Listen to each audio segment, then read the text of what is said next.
Okay, so can you please tell me about yourself? Yeah, sure. So I have around 3.6 years of experience in software development. So primarily it is focused on Java, Spring Boot, microservices and SQL. I began my career with Verizon where I worked as a backend developer on Java based applications. Later I also contributed to projects in the retail domain and at Smart IO where I mostly gained the experience as a full stack developer. But mostly I worked in the backend part itself. So over the years, I also have worked on the designing and developing RESTful APIs using the Spring Boot and microservices architecture. I also have designed the databases and worked on the optimization with the SQL queries. So apart from that, I also worked on the implementing secure, scalable, and modular application by following the best practices and other design principles. And apart from that, I also have experience on Docker and cloud platforms like AWS and OpenShift for deployment and containerization. And I also have experience on collaborating with the cross-functional teams, participating in code reviews and ensuring high quality deliveries of the codes. So all those things we do on the day-to-day basis.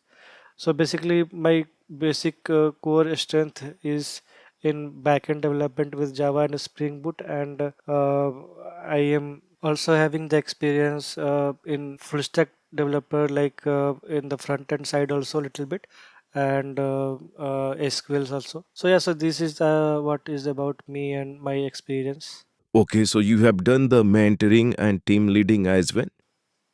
Yeah, so I have done that. So in one of my project, I acted as a team lead, and I was responsible for guiding the team of four, and I was conducting the code reviews and monitoring the new members and ensuring the like if they are following the best practices even when not officially leading. And apart from that, like mostly I help the juniors and mid-level developers to understand the concepts and review the code quality and ensure the maintainable practices uh, that is strictly being followed. So yeah, so these are the things we are doing. Yeah. Okay, so can you tell me what do you keep in mind while doing the code review?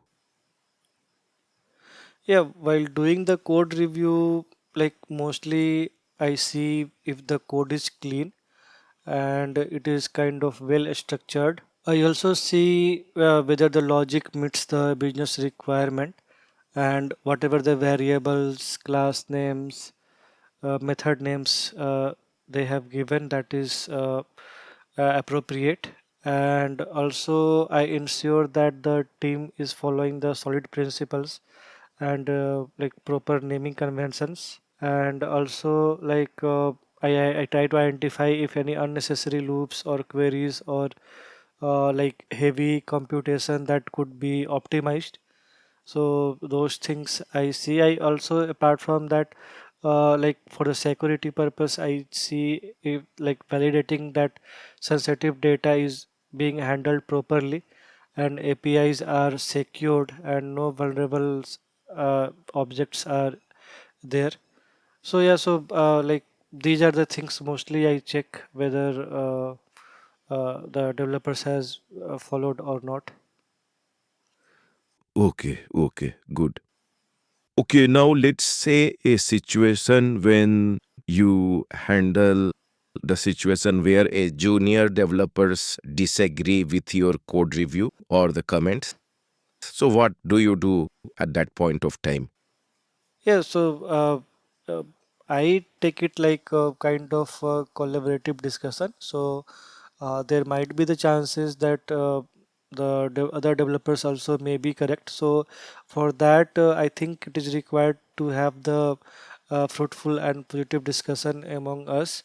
And if someone disagrees, so I encourage them to explain their approach, and sometimes their idea may be valid or even better.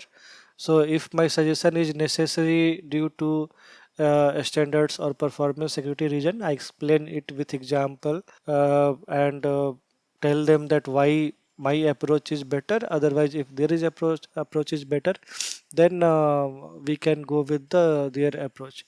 So basically, this helps to maintain the mutual respect and encourages the open communication within the team. So this is how our managers also do, and this is how we are also doing, being as a lead. So yeah, Okay. So you earlier you mentioned that you have the working experience with Docker, AWS, OpenShift, right? So apart from that, do you also have the front-end knowledge such as AngularJS, etc.? yeah, I do have. So I have worked with AngularJS in the past, although it is quite some time back. While I primarily focused on the Java and React in recent years, so I have a solid understanding of the AngularJS concepts and could quickly refresh and adapt it, like if any requirement comes. Uh, so I can work on that. So there is no problem. Okay, what Java version you have worked and used recently in your projects? Yeah, I have mostly worked with Java 8, which is uh, most of the things we have used in that. And however, I also have started exploring the Java 17 in some of our other projects. So for Spring Boot projects, I mostly worked with version 2, so which runs with Java 8. Yeah, so mostly Java 8 itself I have worked on. So can you use Java 8 with Spring Boot 3? No, no. Spring Boot 3 requires like minimum Java 17 or higher versions like 11, 21 or yeah. We cannot use basically Java 8 with Spring Boot 3. Okay, so can you tell me the some of the features of Java 17? Yeah, like sealed classes are there. Then pattern matching for instance of. So basically that we are using for the boilerplate code to be reduced, and then text blocks, so that makes working with the multi-line string easier, and then switch expressor enhancement has also been done, and internally also, like so it has been improved garbage collection. So yeah, so these are the features I am able to recall right now. Okay, can you tell me what are sealed classes? Yeah, sealed classes in Java is a class basically that restricts with other classes or interfaces, and it can extend or implement it. So in this we can declare it using the sealed keyword, and also we must specify the permitted subclasses using the permit clause, and those subclasses must explicitly declare themselves as either final, sealed, or non-sealed. So this basically gives the more control over inheritance compared to the normal classes. So yeah, so that's what is the sealed class. Okay. Can you explain why do we need sealed classes? Yeah, so we need it because in traditional inheritance, like any class could extend a public class.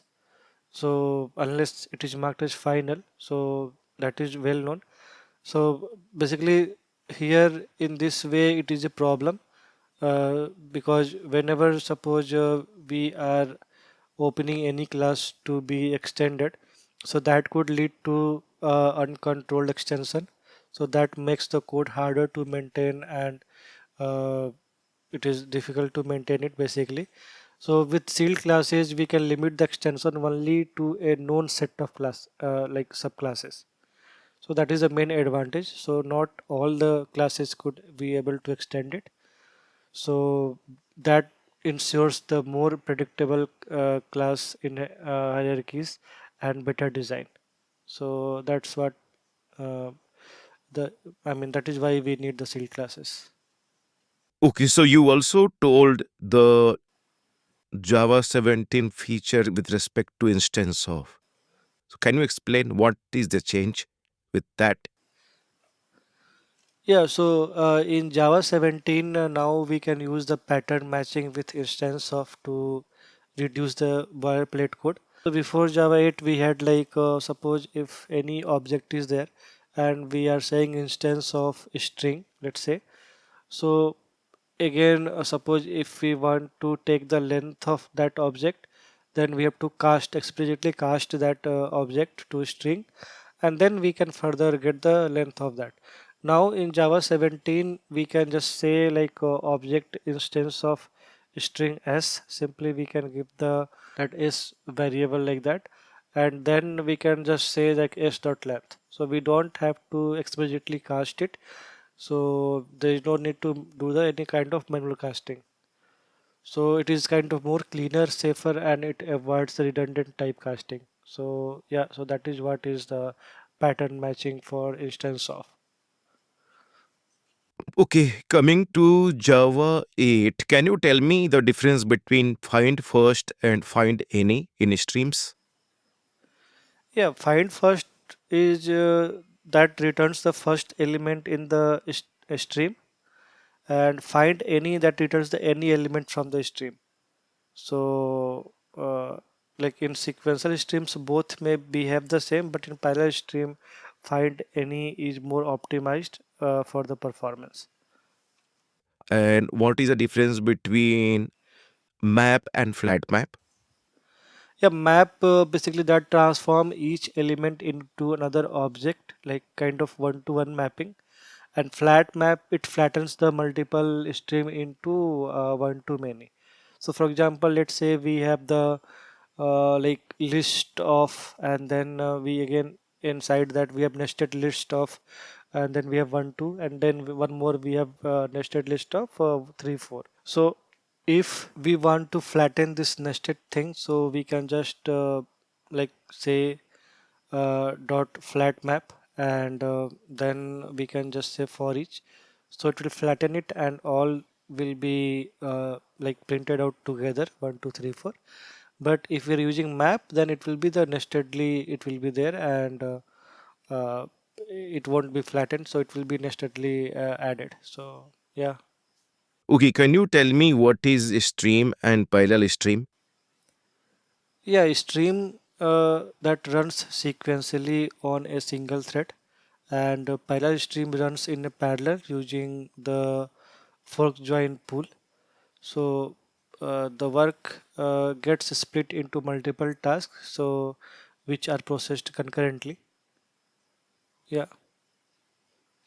Okay. So is there any CPU role is there in that?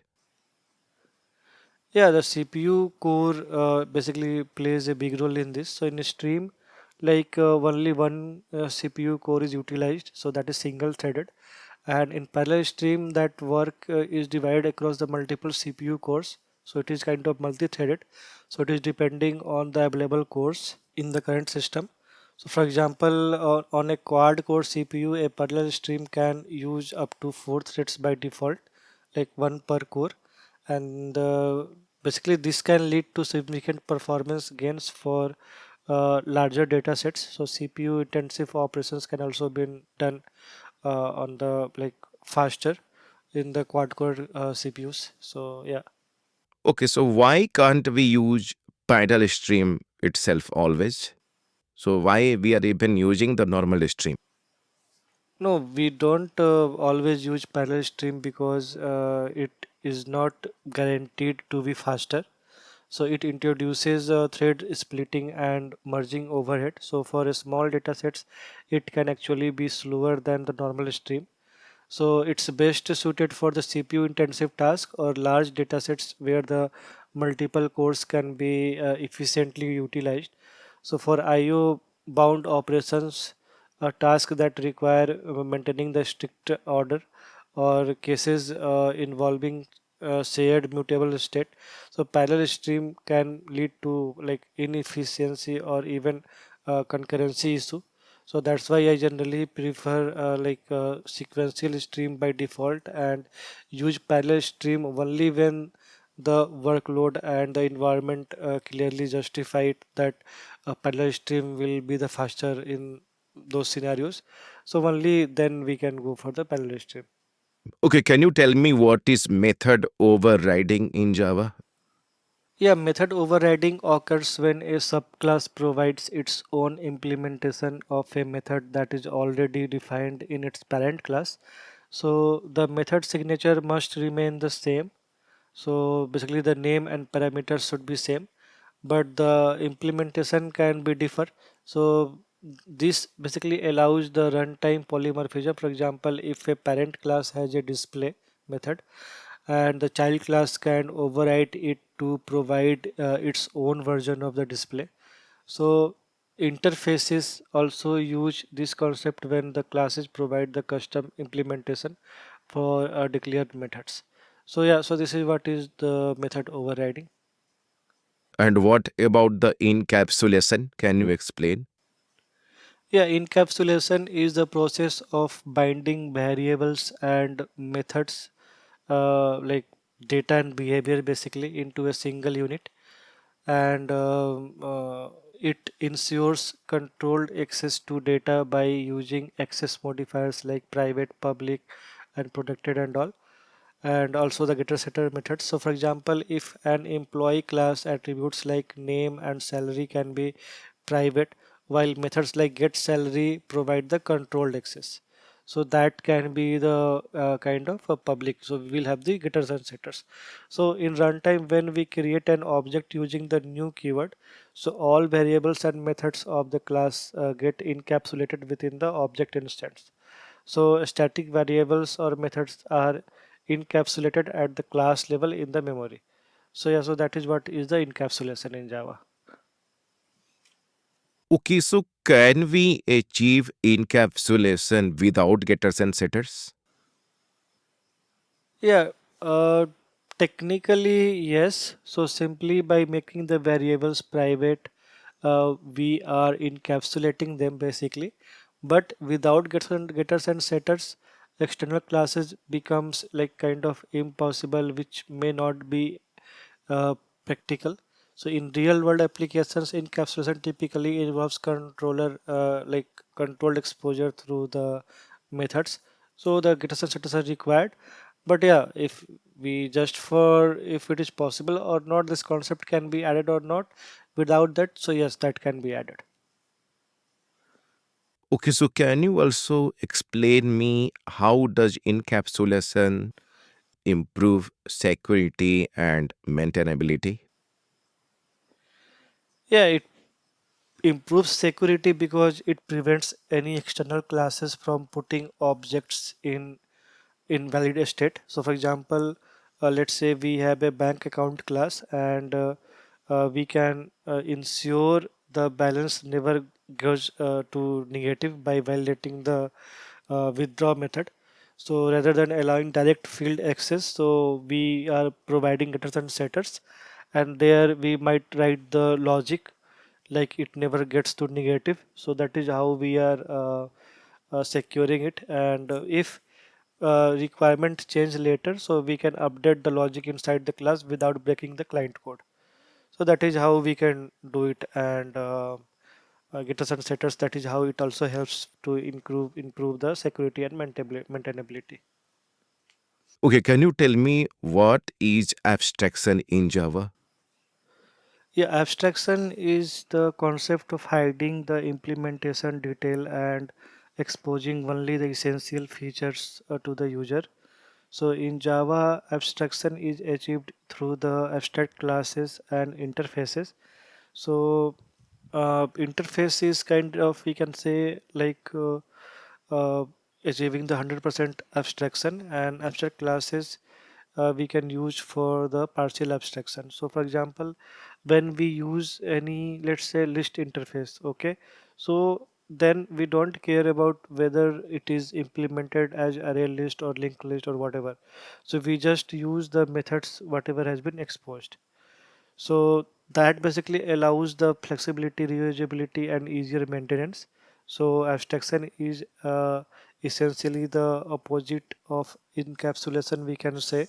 So that encapsulation binds the data and behavior. Abstraction hides the complexity and shows the only what is necessary. So yeah.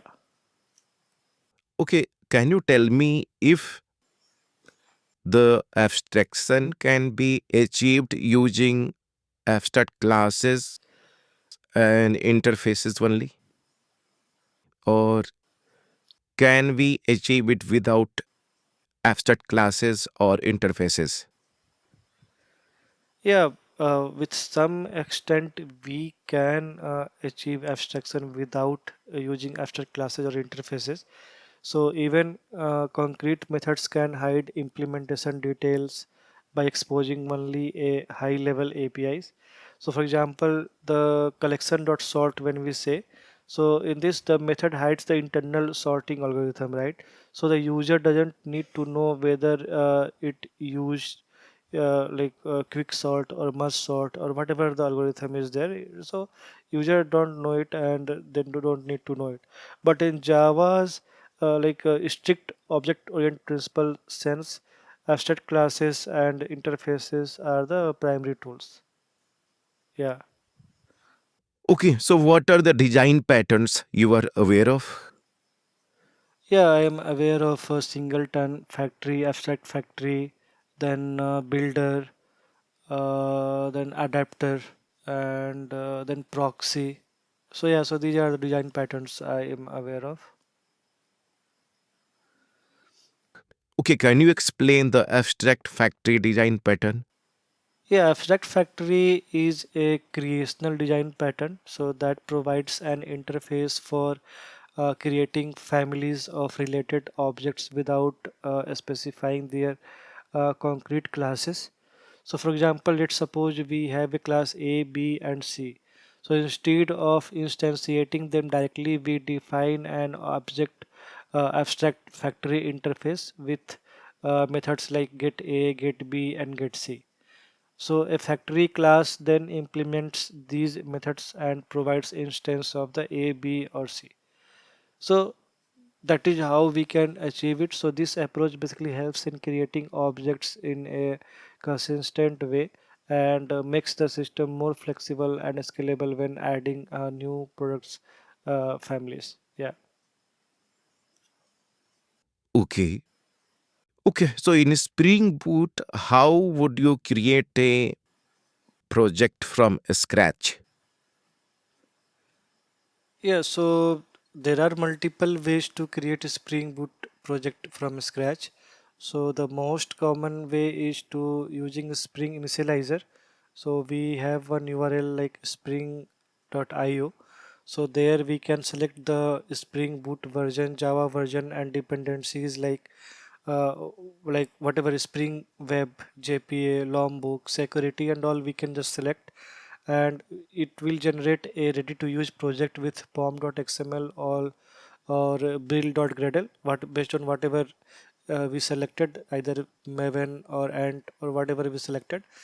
And then apart from that, we can also use the Spring Boot CLI to bootstrap projects via command line or IDE integration like IntelliJ, Eclipse, or STS.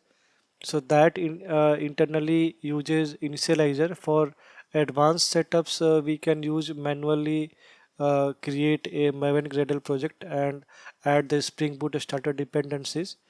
So in practice, I usually prefer Spring initializer or IDE integration, since they ensure that compatibility and it's also save the time.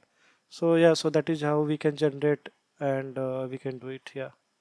Okay, can you tell me what is the role of Spring Boot starter dependencies? And can you name a few common used ones? Yeah, in Spring Boot, starter dependencies are basically pre-packaged set of commonly used libraries that bundle together. So instead of figuring out and adding individual dependencies manually, we can just add one starter and get everything we need. For example, Spring Boot Starter Web pulls the Spring MVC Jackson for JSON and an embedded Tomcat server to quickly build the RESTful APIs. And also Spring Boot starter data JPA we have, so that includes the Hibernate and Spring data for database access. And Spring Boot starter security brings in Spring security for authentication and authorization. And Spring Boot starter test includes JUnit, Mockito, and other testing libraries. So this approach reduces the version conflicts and it makes the project setup much faster and much cleaner. So yeah. Okay, can you tell me the difference between at component and at the rate of bean annotation in Spring? Yeah, so add component is used at the class level to mark a class as a Spring managed component. So Spring automatically detects it during the component scanning. For example, uh, whenever we are making the class, any class, so on top of that we can just make add the rate of component.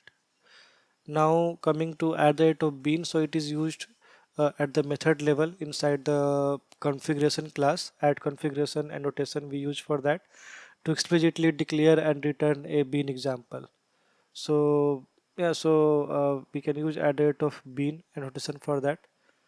So the main difference we can say that the scope of add component is class level, while add the rate of bean is at the method level. So yeah. Okay, so can you tell me what is the role of at configuration when using add rate of bean?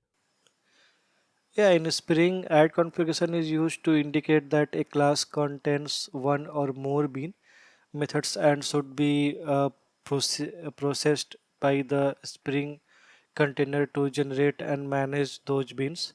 So when we put add the rate of bean method inside a class annotated with add configuration, so Spring uses some proxies to ensure that each bean method returns the same singleton instance rather than the creating a new object every time the method is called.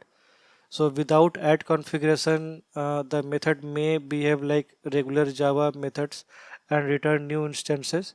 So that breaks the singleton behavior. So add configuration is essentially for the proper bean lifecycle and dependency management in the Spring. So that's what is the role of add configuration when using the bean. Okay, so what are Spring Boot profiles?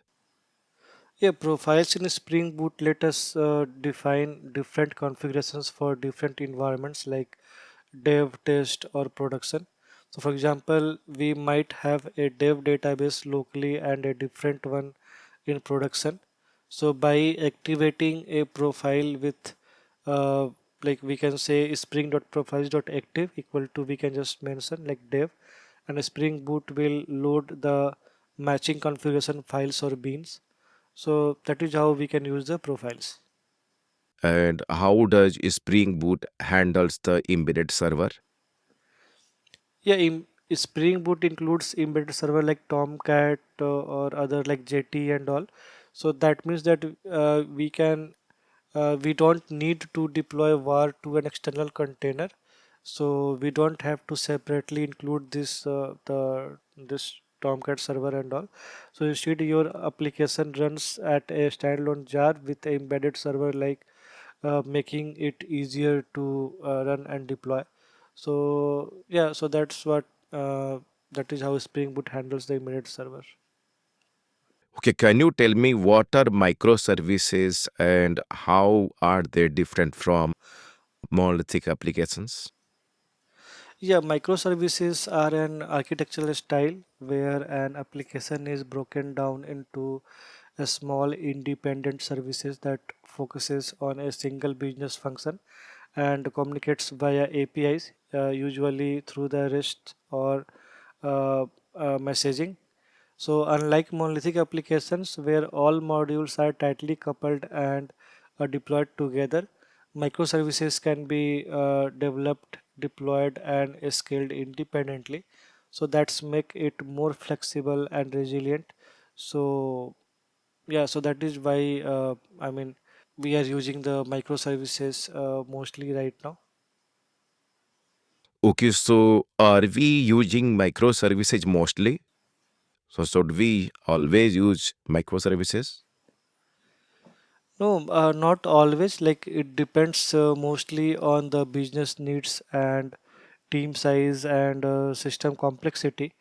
So many modern enterprises application, especially in a like finance or e-commerce, we do use microservices because they allow a scaling individual services independently and enable them to work in parallel. However, not all applications need microservices. For smaller applications or internal tools, a monolithic architecture built with Spring Boot, I mean, is mostly simpler, and it is also cheaper and faster to build and maintain. So yeah, so if it is very high volume and high um, uh, like complex application is there, so which needs to be splitted, so we can split and make it to microservices. But if it is small and easier to maintain and not many modules are there, then we can go with the monolithic also. Yeah. Okay, can you tell me how do microservices communicate with each other?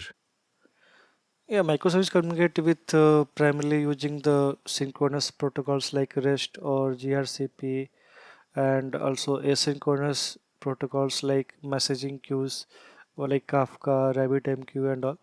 So basically, this depends on the use case. So synchronous is good for request response flows, while asynchronous is better for kind of event driven or decoupled systems. Like we just want to send the request and we forget it. We until the like kind of producer just produces and consumer can consume whenever like it is convenient to consume. So yeah, so that is how the communication happens between the microservices.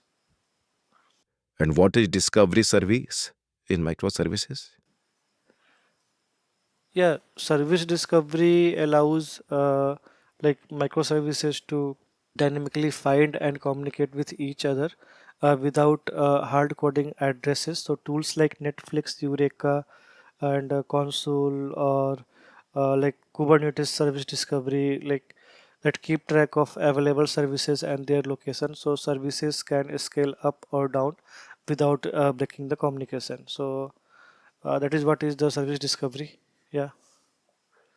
So how do you handle distributed transactions in microservices?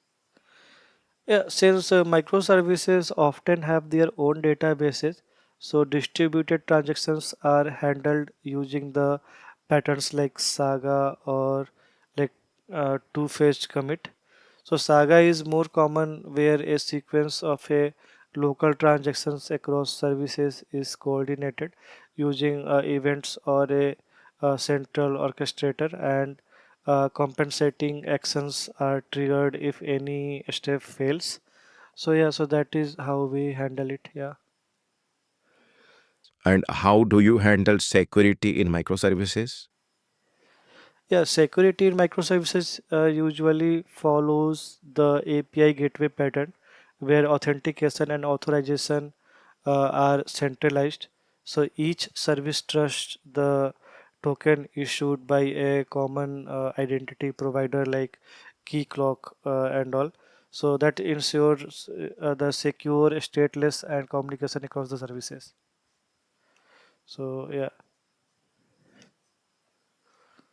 Okay, can you explain what is the role of API gateways in microservices? Yeah, API gateway is the single entry point for all the client requests. So the it is kind of client does not need to know about the individual microservices URLs or ports. So they have to just hit the API gateway, and API gateway takes care of the request from there onwards. So it reduces the like coupling between the clients and services. And API gateway also like it routes the client request to the appropriate microservices, and it can perform the intelligent routing like uh, maybe path based routing and all. So for example, if we have orders and then like forward slash star star means like it will go to the all the order services, and if it is payments then like forward slash star star, so it will go to payment service. So like that, it smartly identifies it, and it often includes the load balancing to distribute request across the multiple service instances. And also the authentication and authorization happens here. So apart from that, if any kind of SSL termination or threat protection is there, so that also can be done here, and rate limiting also can be done here. And also like it stores the frequent request responses, so it caches all those request responses, and it reduces the load on backend services, and it improves the client performance. So all this it does through the caching. And apart from that, monitoring and logging also can be done here. So it captures the metrics like the request count, latency, error rates, and all. So those things also can be done here. And also like service discovery integration also can be done here. Like it works with a service registry like Eureka, Kubernetes service and all, to discover available microservices instances dynamically. So clients don't need to hard code the service endpoint. So it API gateway takes care of all these things. So yeah, these are the various tasks of API gateways. Yeah. Okay. Okay, can you tell me what is NoSQL? Have you worked on it? Yeah, NoSQL stands for not only SQL, and it refers to the databases that store the data in non-tabular format. Like it stores in the key value and document uh, format kind of. So that is what is the NoSQL. So I have used like MongoDB mostly. So yeah, So, in which scenario you use NoSQL? Can you tell me? yeah. So NoSQLs are mostly ideal for the handling large volumes or unstructured or semi-structured data. So it offers the horizontal scalability and faster development cycle. So for example, if we have the, let's say, e-commerce website, and there we have different types of products, like we have television, we have maybe the fruits also can be there, and maybe clothes also can be there. So there will be different properties of each of the objects. So we don't have the common property name, right? So like in this case we need the horizontally scalable like data. So we can store the different properties of each objects in NoSQL. So but this cannot be done, or this is kind of very much tricky and complex to do in case of the SQLs like MySQL or Oracle and all. So yeah. Okay, okay.